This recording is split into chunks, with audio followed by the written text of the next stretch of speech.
El mito de Sísifo, por Albert Camus. La creación absurda. Filosofía y novela. Todas estas vidas mantenidas en el aire avaro de lo absurdo no podrían sostenerse sin algún pensamiento profundo y constante que las anime con su fuerza. También en esto solo puede tratarse de un singular sentimiento de fidelidad. Se ha visto a hombres conscientes cumplir su tarea en medio de las guerras más estúpidas, sin creerse en contradicción.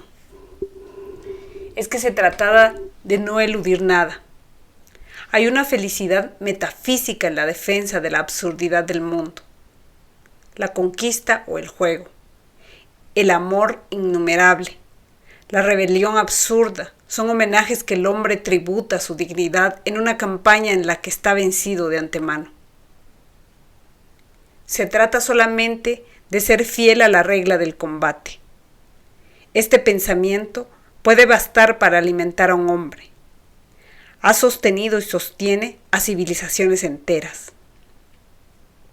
No se niega a la guerra. Hay que morir o vivir de ella. Lo mismo sucede con lo absurdo. Se trata de respirar con él, de reconocer sus lecciones y de volver a encontrar su carne. A este respecto, el goce absurdo por excelencia es la creación. El arte y nada más que el arte, dice Nietzsche. Tenemos el arte para no morir de la verdad. En la experiencia que trato de describir y hacer sentir de muchos modos, surge ciertamente un tormento ahí donde muere otro. La busca pueril del olvido, el llamamiento de la satisfacción, no hallan ahora eco.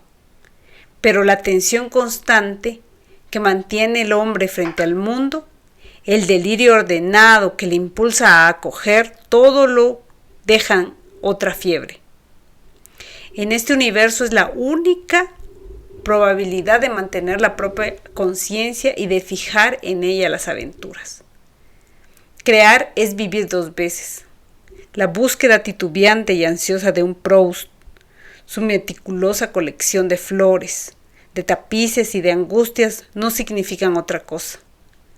Al mismo tiempo, no tiene más alcance que la creación continua e inapreciable a la que se entregan durante todos los días de su vida el comediante, el conquistador y todos los hombres absurdos. Todos tratan de imitar, repetir y recrear su propia realidad. Terminamos siempre por tener el rostro de nuestras verdades.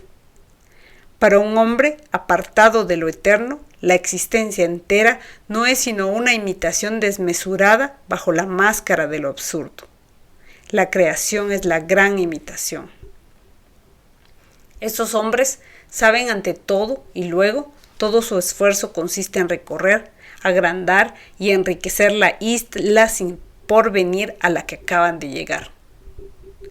Pero es necesario saber, ante todo, pues el descubrimiento absurdo coincide con un tiempo de descanso en el que se elaboran y justifican las pasiones futuras. Hasta los hombres sin evangelio tienen su monte de los olivos, y tampoco en el suyo hay que dormirse. Para el hombre absurdo no se trata ya de explicar y de resolver, sino de sentir y de escribir.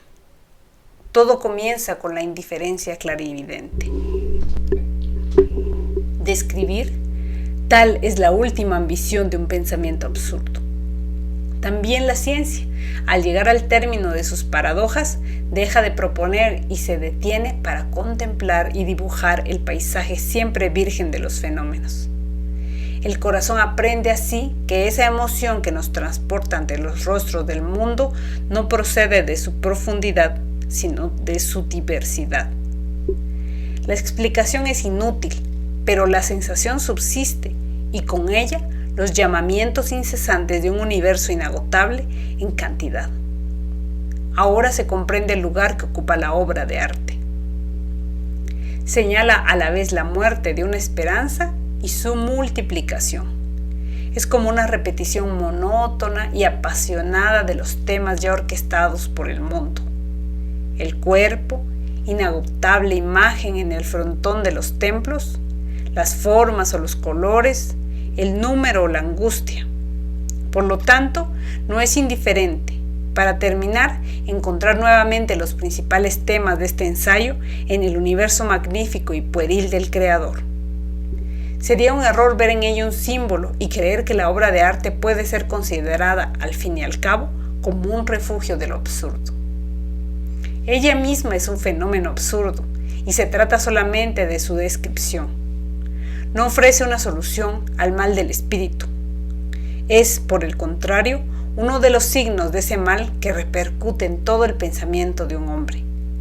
Pero por primera vez hace que el espíritu salga de sí mismo y lo coloca frente a otro, no para que se pierda en él, sino para mostrarle con un dedo preciso el camino sin salida en el que se han metido todos.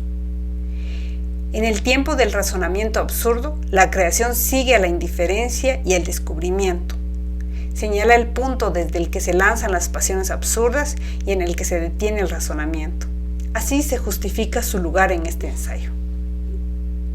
Bastará con poner de manifiesto algunos temas comunes al creador y al pensador para que volvamos a encontrar en la obra de arte todas las contradicciones del pensamiento metido en lo absurdo. Son menos, en efecto, las conclusiones idénticas que sacan las inteligencias semejantes que las contradicciones que les son comunes. Lo mismo puede decirse del pensamiento y la creación. Apenas necesito decir que es un mismo tormento el que lleva al hombre a estas actitudes. En él coinciden al partir. Pero entre todos los pensamientos que parten de lo absurdo, he visto que muy pocos se mantenían en él.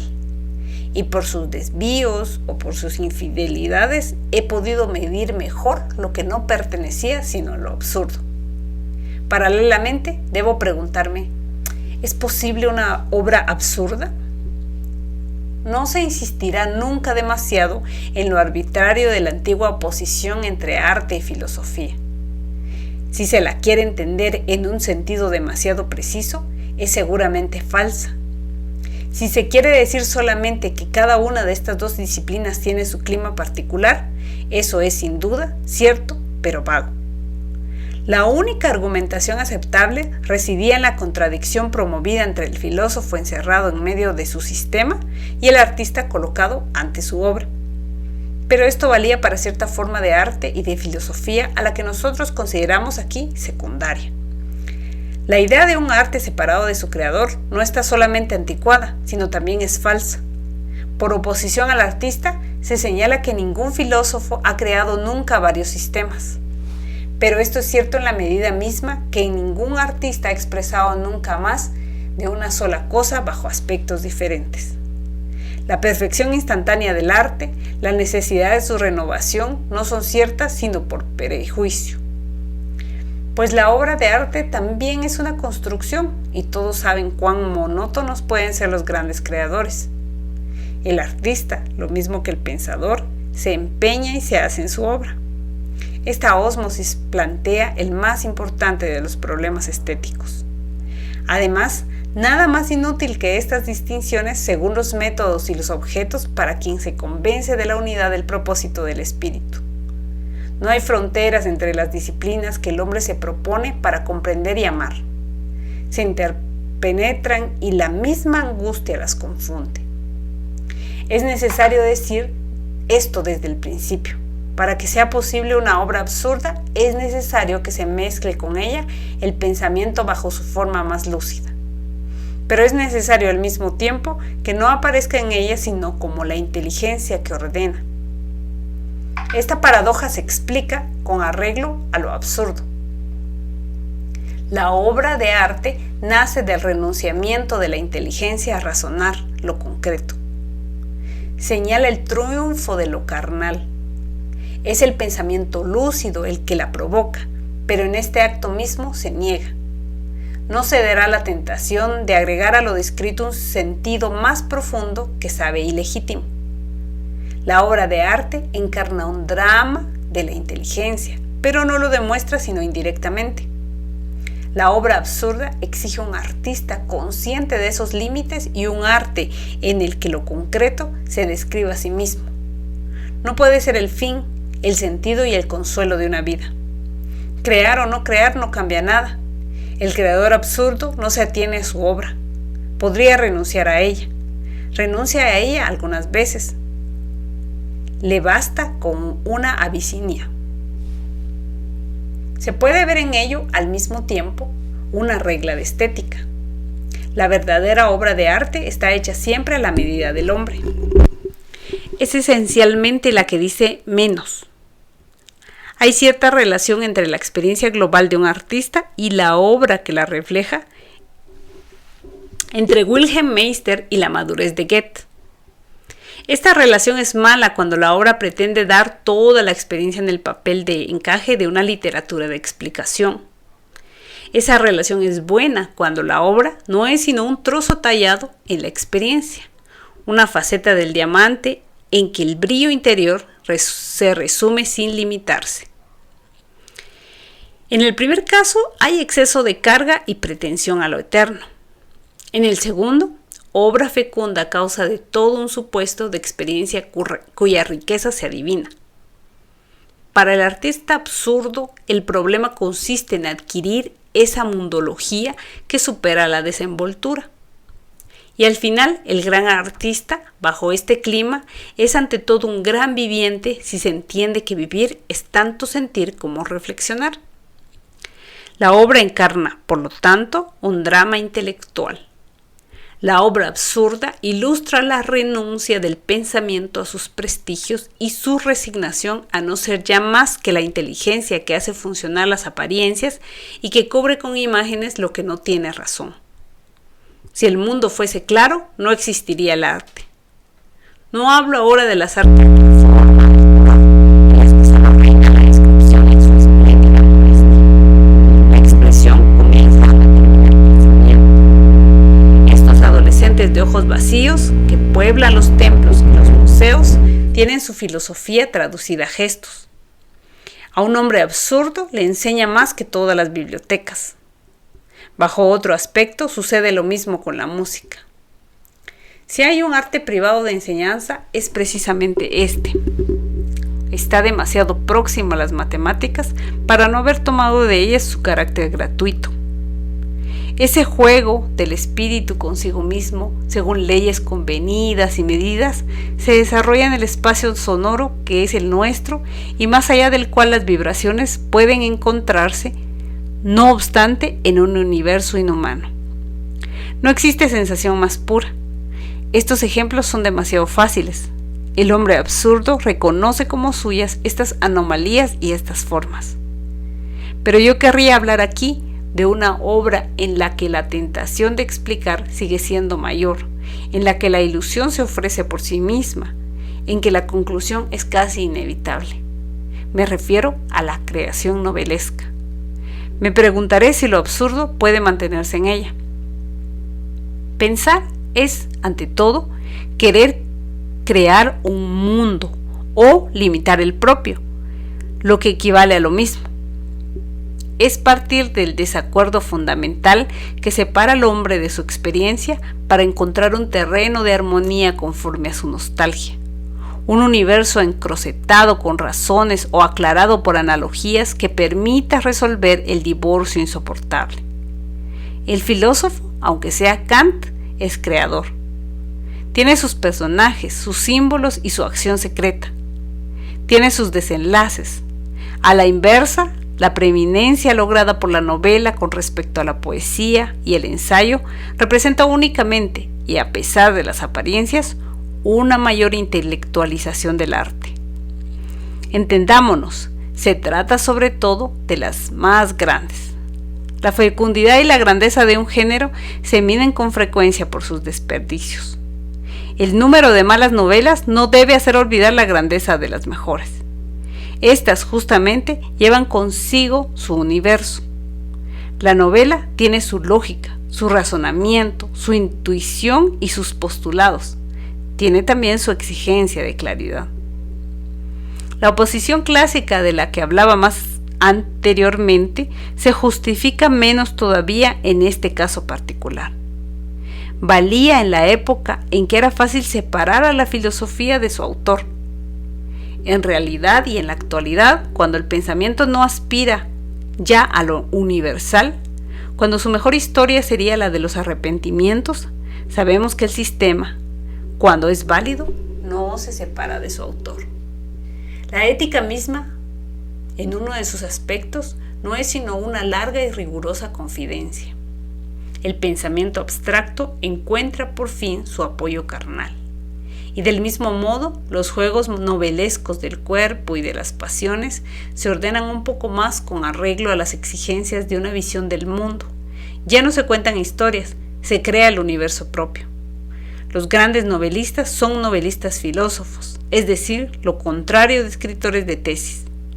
Así lo son Balzac, Sade, Melville, Stendhal, Dostoyevsky, Proust, Malraux, Kafka, por no citar más que algunos. Pero justamente el hecho de que hayan preferido escribir con imágenes más bien que con razonamientos revela cierta idea, que les es común, de la inutilidad de todo principio de explicación y convencida del mensaje de enseñanza de la apariencia sensible. Consideran que la obra es al mismo tiempo un fin y un principio. Es el resultado de una filosofía con frecuencia inexpresada, su ilustración y su coronamiento. Pero no es completa, sino por los subentendidos de la filosofía. Justifica, en fin, esa variante de un tema antiguo, que un poco de pensamiento aleja de la vida, pero lleva mucho de ella. Como es incapaz de sublimar lo real, el pensamiento se limita a imitarlo. La novela de que tratamos es el instrumento de este conocimiento a la vez relativo e inagotable, tan parecido al del amor. La creación novelesca tiene del amor el asombro inicial y la rumia fecunda. Tales son, por lo menos, los prestigios que le reconozco al comienzo, pero también se los reconocía a estos príncipes del pensamiento humillado, cuyos suicidios pueden contemplar luego. Lo que me interesa justamente es conocer y describir la fuerza que les hace volver al camino común de la ilusión. El mismo método me servirá ahora, por lo tanto. Haberlo empleado ya me servirá para abreviar mi razonamiento y resumirlo enseguida con un ejemplo concreto.